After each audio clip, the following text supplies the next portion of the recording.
అలాగే తర్వాత step in అయింది మన జ్యోతికృష్ణ గారు.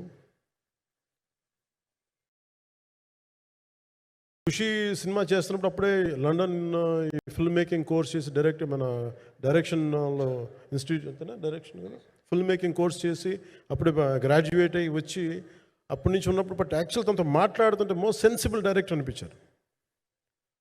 ఈ ఒక టైంలో ఏమనిపించిందంటే బయట ఉన్న మాటలు కానీ అసలు సినిమా వస్తుందా లేదా బయటికి అని ఉండేది.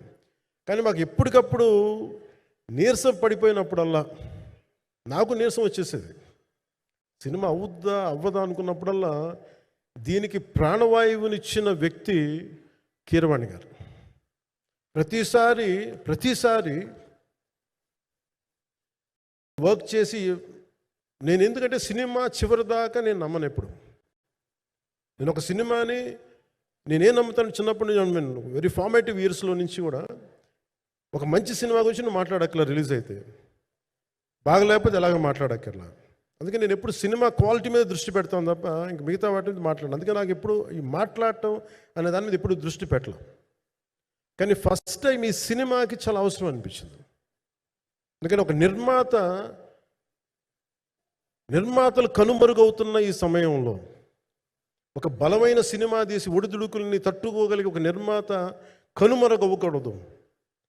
ఆయన పక్కన ఏది ఉండాలని అండగా ఉండాలని చెప్పేసి నేను అన్నీ వదిలి ఇంత బిజీ షెడ్యూల్స్ అన్నీ వదిలేసి ఒకవైపు నన్ను నా ప్రత్యర్థులు తిడుతున్నా కానీ సినిమాలకి వెళ్ళిపోయిన తిడుతున్నా కానీ ఇదేంటంటే నాకు అన్నం పెట్టింది ఇది నాకు నా సినిమా పరిశ్రమ.